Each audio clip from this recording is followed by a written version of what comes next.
Hello, hello. It is Saturday the 14th of December 2024. The year is almost over. It's almost up. It's almost all over. Big shout out to a Bumba Clart in the chat there saying Merry Christmas. We've also got Commander DJ Burp. It's the weekend. Yippee, I've saved enough money this last month to afford butter and cheese. Next month, I'm hopefully going to buy some toilet rolls. Fingers crossed. It's a great world, which is going to be the theme of today's show, I think. And then Katrina's in there saying, morning, everyone. If there's anyone else out there watching this rather unexpected broadcast, which I didn't advertise or tell anyone about, please let us know in the chat. Because I've decided, my infinite wisdom, that I really need to be making more content. Because this is my only source of income at the moment. So, yeah. You're going to get loads more of me, including the quiz. Tonight, we're going to do a quiz. So there you go. There's a reason to be cheerful. So I was going to do something sort of darkly funny and sardonic this morning and just talk about, the reasons to be cheerful. Let me just move my mic. One sec. There you go. There's in front of me now rather than at the side of me, which probably made it sound all a bit weird. Ian in the chat is saying, morning. Morning, Ian. How you doing, mate? So first of all, mortality. There you go. That's the first reason to be cheerful. It's a bit sad when you think about your own mortality or the mortality of your friends and loved ones. However, all these bastards who are currently making our lives a misery all over the world, these populist gobshites screaming and pointing like Donald Sutherland at the end of Invasion of the Body Snatchers, woke! Everything they don't like. GB News yesterday declared that sleeping was woke. Yes, sleeping. That thing that you do every night. That's woke. You're woke. Stop being woke, you disgusting woke person. Stop. Why'd you have to be so woke?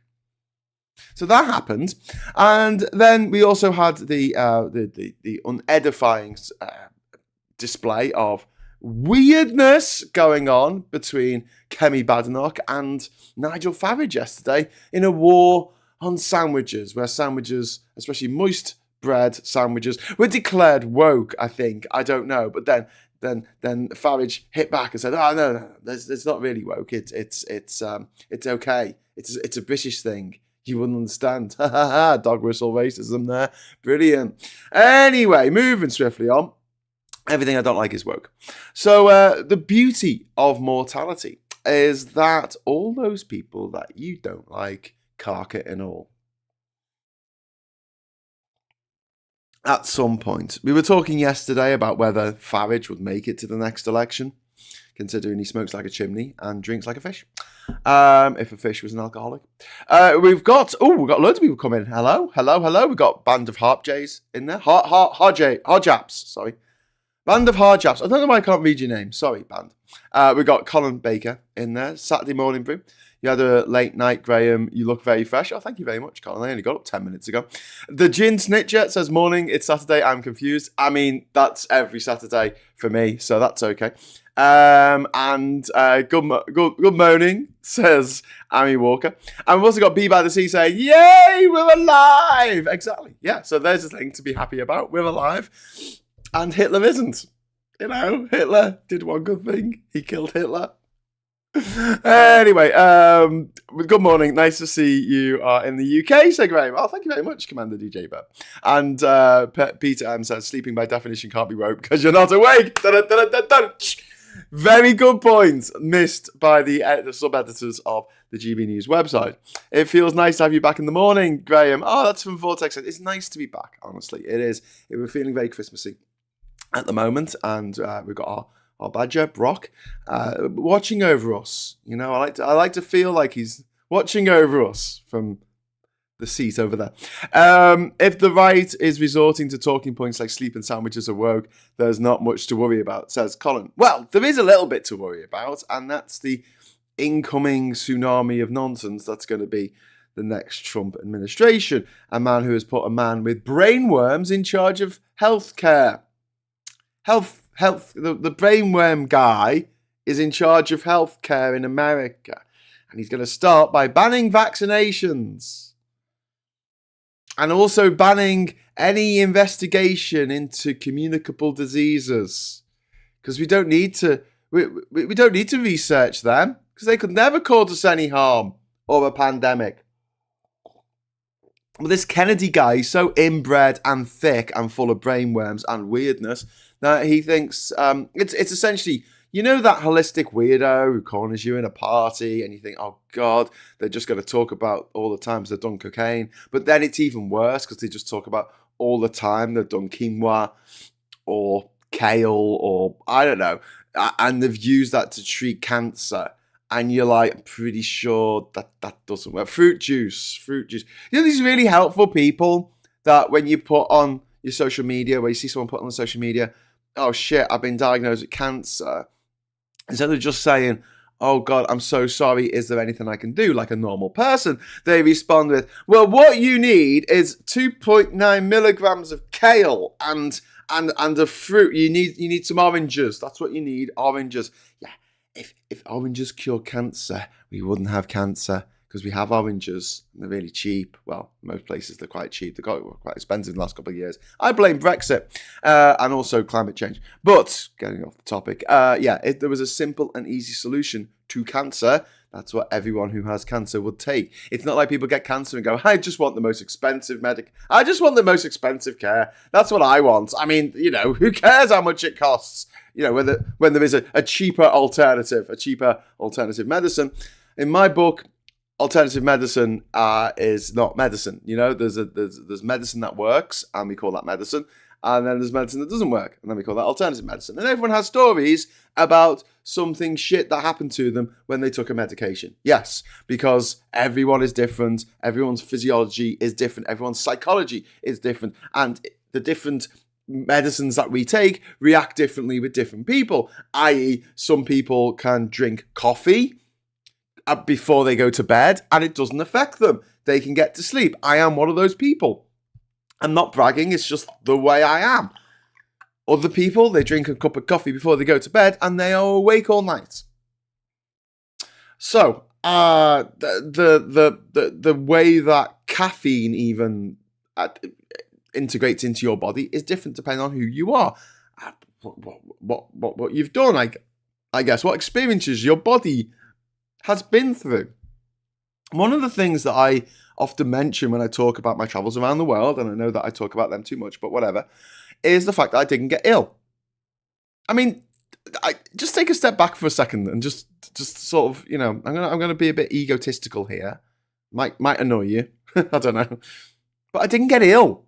I have to explain, I didn't get ill. For 4 years on the road, I didn't have to see a doctor except for one time in Spain when I had to go and see a doctor because the production company with Lonely Planet told me I had to go and see a doctor to get a checkup before going into Africa, because I was going to go to sub-Saharan Africa and make sure that I was going to be all right. And that was it. It was a checkup. I wasn't ill for 4 years. And I was traveling on a shoestring.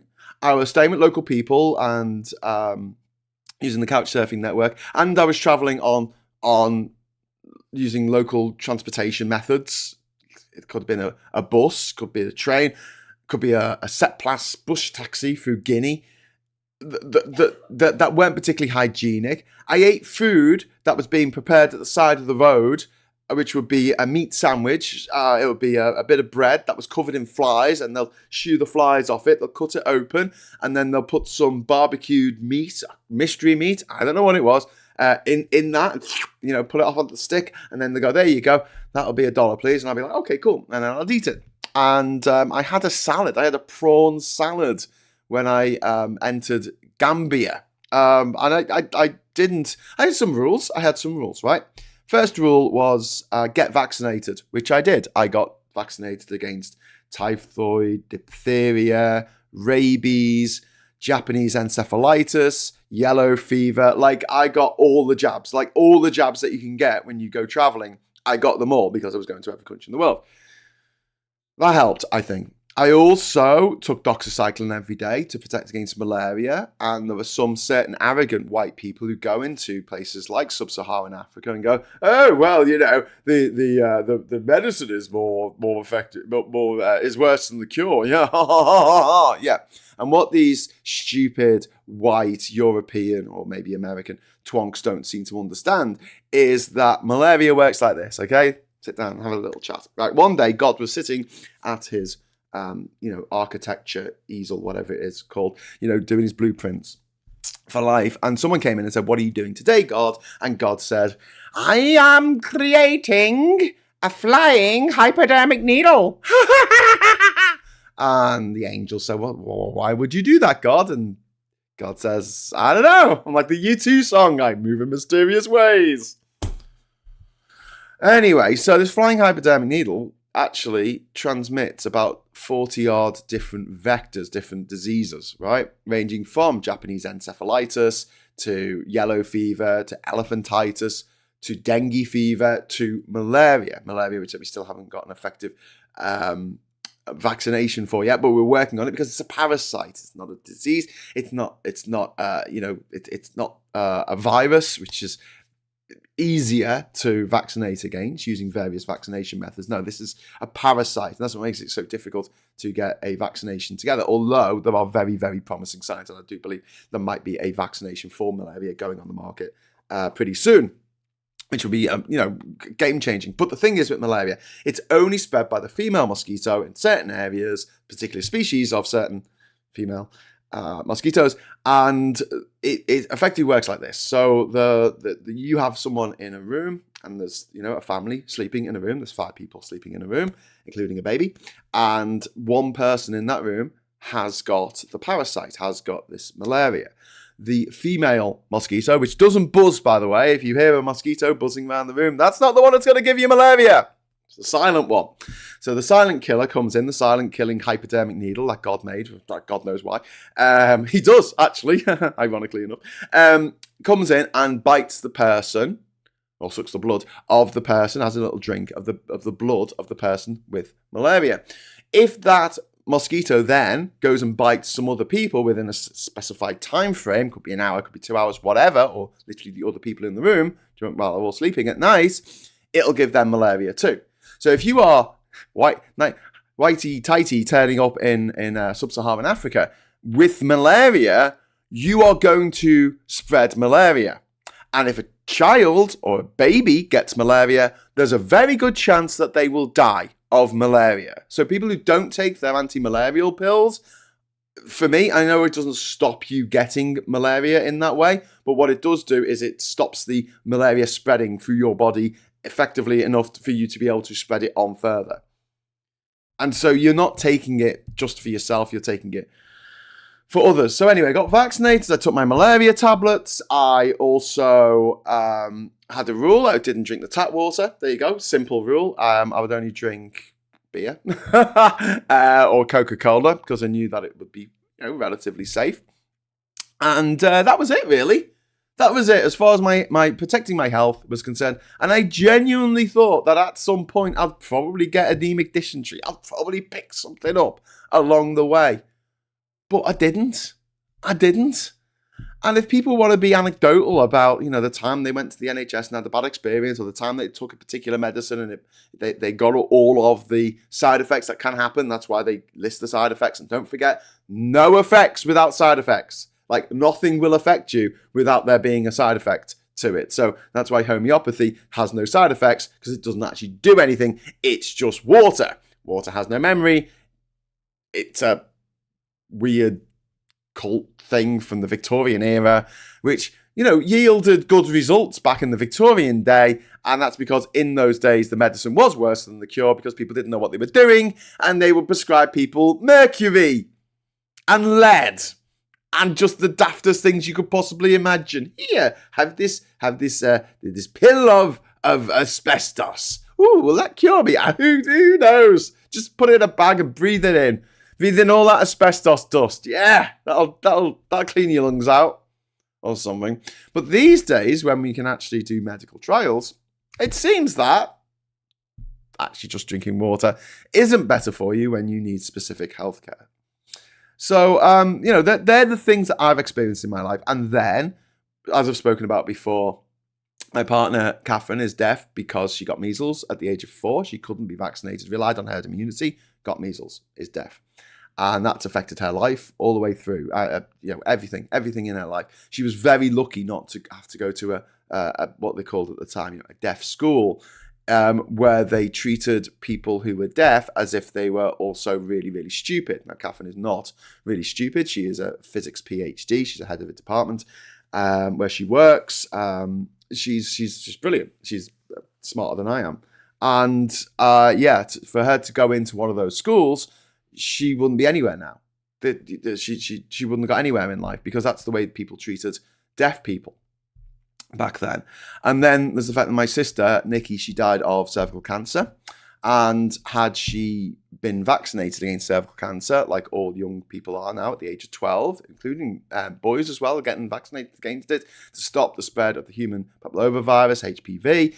And we are seeing success rates of, the rate of cervical cancer caused by HPV going off a cliff, like literally going off a cliff. Hardly anyone who's been vaccinated is dying of cervical cancer in their 20s now, and hopefully that will continue on. Now, so from my point of view, had that vaccination come in the 1960s or the 70s when my sister was young,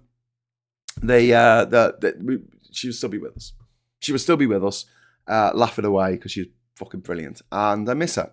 And for people who are anti-vaccination, I have very little time for them, very little time at all, because they believe, and we've got to get this through their heads, right, that the good guys in life are the grifters on the internet telling people not to get vaccinated, like Joe Rogan and the sex offender Russell Brand, the rapist Russell Brand. And if it's not true, Russell, please sue me. You've got people who are just absolute, out and out scumbags, and pharmaceutical companies that would rather have to, provide against their will, I'm sure, medication to people who are in a coma because they've got children who are in a coma because they've got measles. That costs a lot of money, medicine and procedures and things like that, and big pharma and these big hospitals and the big insurance companies clearing up as a result of people not wanting their child to die. As opposed to a vaccination, which by now many of them are generic and don't make the pharmaceutical companies any money at all. So they're all the good guys, right? Stay with me. They're the good guys. Grifters, pharmaceutical companies, evil people. They're the good guys. And the bad guys are Medicine Sans Frontier, who literally drag a fridge through a jungle in Eastern Democratic Republic of Congo to get to a village in the hills, in the Green Hills. They drag, to give the children at that village polio vaccination so the kids don't get polio. And they're the bad guys. They're the people, putting their lives on the line, flying out to these remote villages in airstrips that... I stayed with a pilot when I was in DRC. And she showed me some just footage of the places where she has to land in DRC. She was getting her hours up. You got to fly for so many hours before you can do X, Y, Z. And it was literally, you talk about a landing strip, it was just a bit of grass in the jungle that had been cut out, like a rectangle of grass that had been cut out in the jungle. No lights, no control tower, nothing. You just have to land on the grass and hope you don't hit a tree. So, they're the bad guys. They're the baddies. And to believe that, you really do have to remove your brain and any sense of common sense at all. You look at the rate of children who died of smallpox. It used to be insanely high, especially in the New World, where the native peoples, the Caribs, the Arawaks, the Native Americans, the First Nations, the Mayans, the Aztecs, the Incas, they had very little natural immunity to this European disease that they had never encountered. And it wiped out millions of people wiped out by smallpox in the 1700s in the New World. And then eventually we got a vaccination. In fact, the first vaccination was against smallpox using cowpox in order to defend people against it. It was Edmund Jenner, wasn't it, who designed the first vaccination. I think he tested it on his child. Bit of confidence there in your own theory, but it was a different time. It was a different time. I think it was the 1790s. So the concept of teaching your body how to react against a particular virus was around before germ theory. like before we knew what germs were. Like the thought that your body could learn how to defend itself isn't a new one. I mean, it probably predates homeopathy, to be honest with you. So this is an old concept, very, very old concept, over 225 years old. And yeah, it's been developed over the years. Now, no one dies of smallpox. It doesn't exist, so except in a few small samples in a lab somewhere in Vladivostok. I don't know. But nobody's dying of it. I don't see kids in Britain with polio. I've seen kids in West Africa with polio, because rather than wipe it out there, what we did instead was we sort of, half wiped it out, and then some probably white evangelical preachers went to villages in Ghana and Nigeria, and because they literally are racists who want black people to die, they went there and told them that there's actually they're putting HIV in the polio vaccinations, because they want black babies to die, because they're sick Nazi scum who do this kind of thing. Same sort of people who went to Uganda because they lost the war against gay people in America with the advent of the Marriage Equality Act. And they went to Uganda and said, hey, not only should you make being gay illegal, you should make it punishable by death, which very nearly happened. And don't forget Saudi Arabia, where they're holding the World Cup for some reason, in 2036, still literally hangs and beheads people for being gay. Don't forget that if you're still into your football. I'm kind of a little bit done with football in a way, because, well, I support Everton and their shit, and also just FIFA are just the most evil corporation in the world. But yeah, anyway, I digress. The point being that, like, the idea that Robert F. Kennedy has, that vaccinations are the cause of all our ills, when we look at the world and the way it is now, and the fact there is no smallpox, the fact there is no polio in most countries, in most places, even in West Africa, it's been wiped out in the wild. And then we saw the global response against COVID. And like, how did we forget that? Did we forget the fact that people were dying in droves? Like hundreds of thousands of people were dying of COVID until we got a vaccination. And people said, oh, but it wasn't tested. Yes, it was. Yes, it was, Dorothy. It was tested for years and years and years, because COVID was a type of SARS virus, which they had been investigating ways of getting a vaccine for ages, because scientists aren't stupid, and they knew at some point there would be a worldwide pandemic, and it would probably be a virus that was a bit like SARS. And there were different types of vaccinations against COVID, some cleverer than others. But they all required your body to do something, to learn the shape of the COVID molecule. You know, you all saw the picture of it, the little beach ball with the nodules coming out.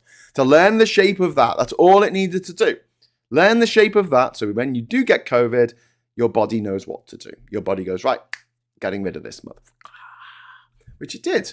And the COVID death rates went off a cliff. And that happened. That happened a few years ago. I think maybe there are some people out there who think it didn't happen, who think that people who think that way are deluded. You know, that reality that we all saw, that we all watched together.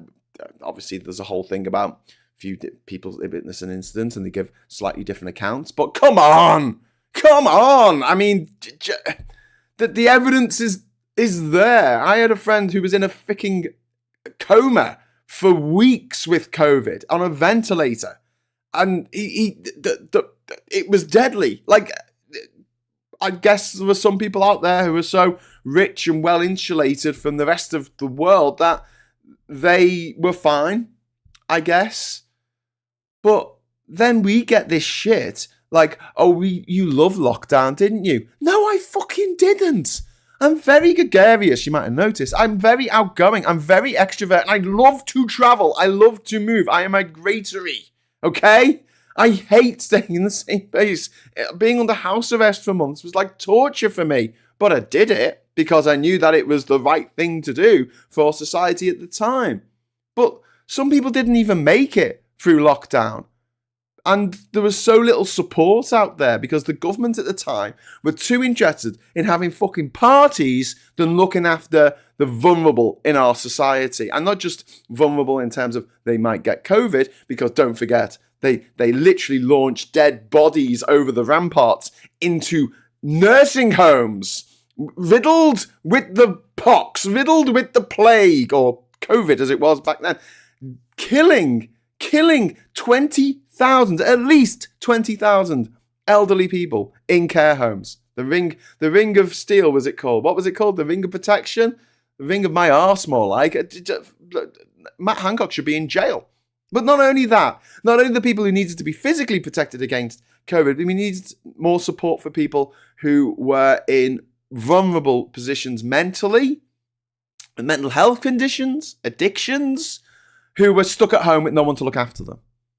And it will still kill me to this day, the fact that I lost a friend during that whole horrible time, and he may have taken his own life. He may have just literally died, and he wasn't found for 3 days.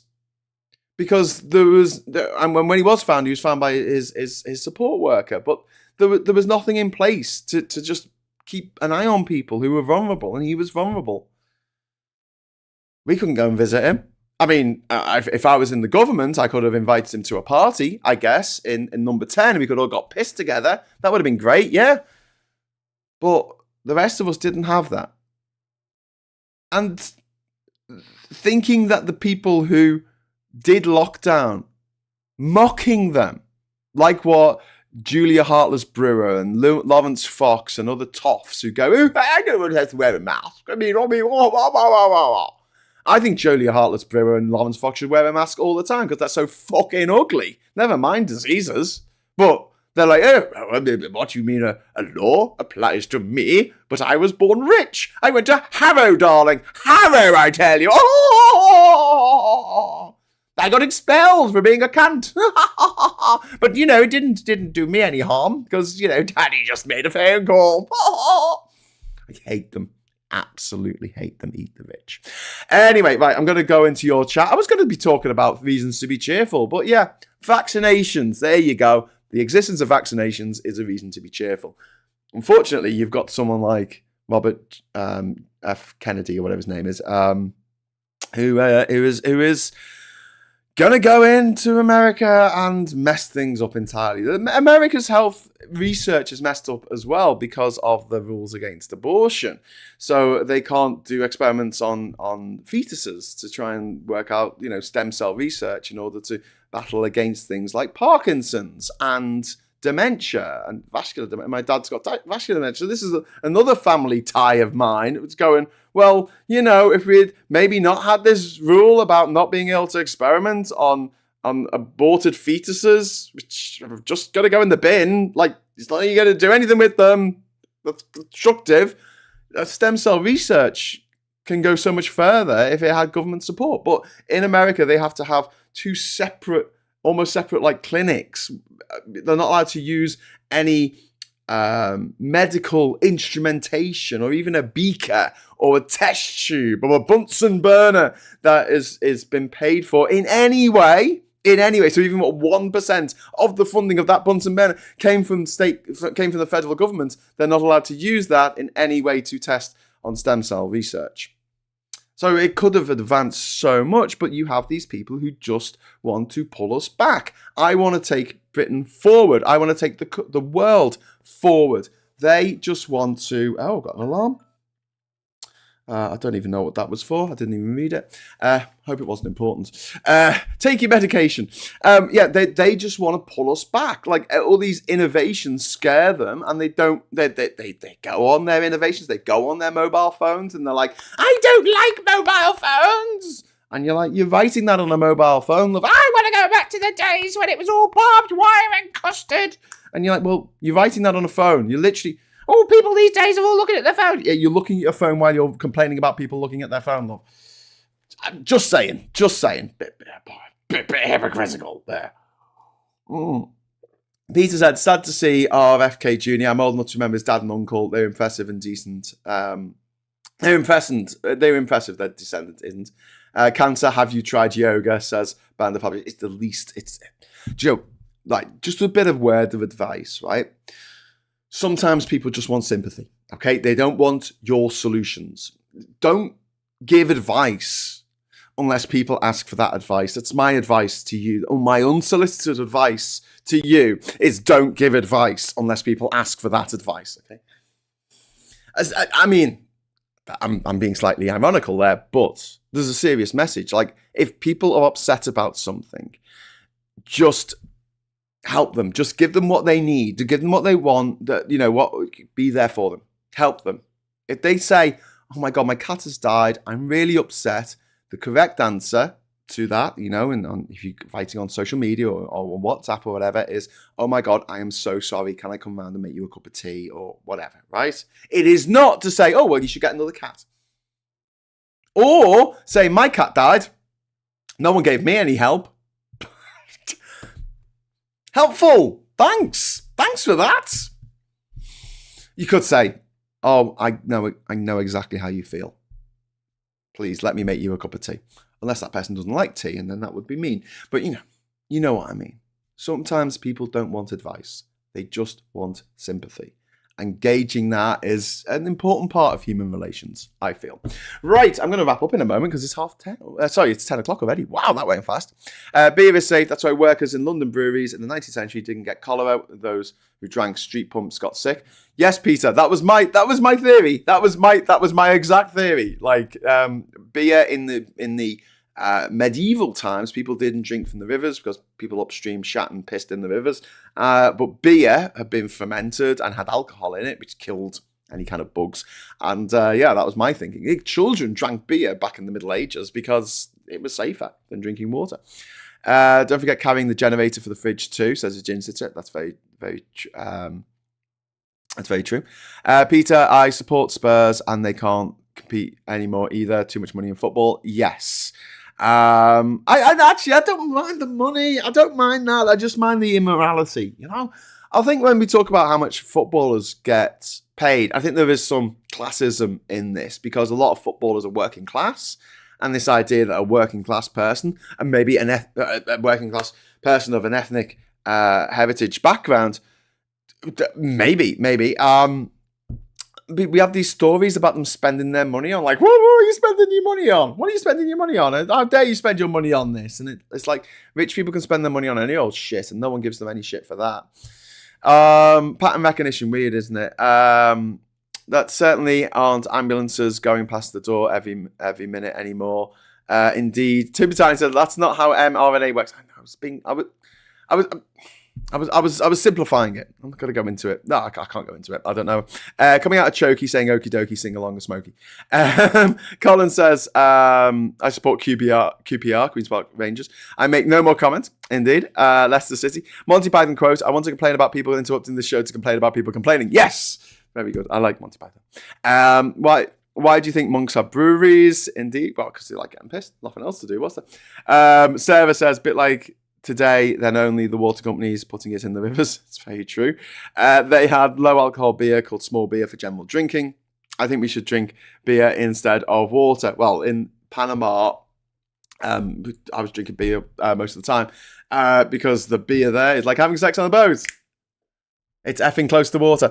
Yeah, it's very, very light. It's very, very light beer. And you can drink it all day and you don't get drunk. It's great. You don't get a hangover in the morning. Catch you later, Shazza. Out to take advantage of the sunshine in Durham. It is, I was going to say, it's a beautiful day today here in Durham. I don't know what it's like in the rest of the country, but if you can get out, get out. And I made a list of reasons to be cheerful. And I've got through none of them. I just went on about vaccinations for far too long. Entertainment value. The next few years, if nothing else, will be entertaining. In a dark, humorous way. Like a war is entertaining, I suppose. We've also got our sense of moral superiority. Because we're not them, are we? Hurrah! We've got a constant supply of memes. There you go. It's going to be meme-tastic the next few years. Let's have a look at the existential perspective We're all doomed together. Yay! So, it's always a bit... It's a bit nicer when you got the camaraderie, like you're all in the same ship that's sinking, rather than being on your own, which is kind of lonely. I mean, at least everyone else is suffering. Misery loves company, as they say. But my main takeaway is this.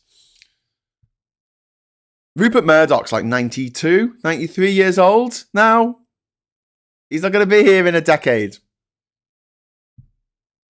Unless he's Dick Van Dyke and just lives forever, which I don't think he will. Hurrah. There you go. And then you've got Nigel Farage, who smokes too much and drinks too much, so maybe he's not going to be here in a decade. And then you've got Trump, who, although being the Orange Mugabe, he might not be here in a decade either for one way reason or another. Health would be your first sort of port of call in that sort of mental journey. But also, someone might take him out. I don't mean for pizza. You never know. Anyway, so there are my reasons to be cheerful very quickly at the end there. And well, that's it. That's it for the show this morning. I should be back tomorrow morning. I'll be back tonight. We're going to do a quiz.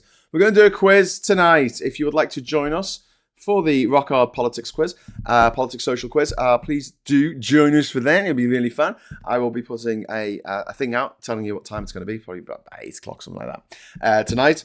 So please join us for that. Might make it nice and sleazy so you can bribe me in order to win amazing prizes. Just don't tell the Competitions Commission or whatever it's called. They'll get into trouble for running a lottery like what Elon Musk did before the general election in America, the presidential election.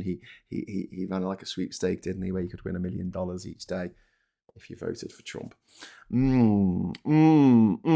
Bit problematic, but there you go. Murdoch is inhuman and sucks the blood from virgins. Yep, he does. The players' wages is different subjects than oligarch stroke Saudi funding soccer. Yes, Jim Bob. That's. I was going to mention that. Yeah, there is some certain snobbery around what players do with their wages, but I think they deserve it because of the entertainment value they provide, in the same way that I'd have no problem with a Hollywood star who can make a movie make $1 billion. I don't mind them being paid a lot of money to be in that movie if it makes economic sense for them to be paid that much. However, the dark funding in football is something that needs to be addressed. Maybe that's something that we'll talk about tomorrow morning at 9:30. We'll have to take part as the wife broke the last mug, says Tim Ballum. Okay, well, there you go. Well, I'll see you then. Until then, I'll say thank you very much for watching. Thanks for the chat. And until next time, hello, good evening, welcome, and goodbye.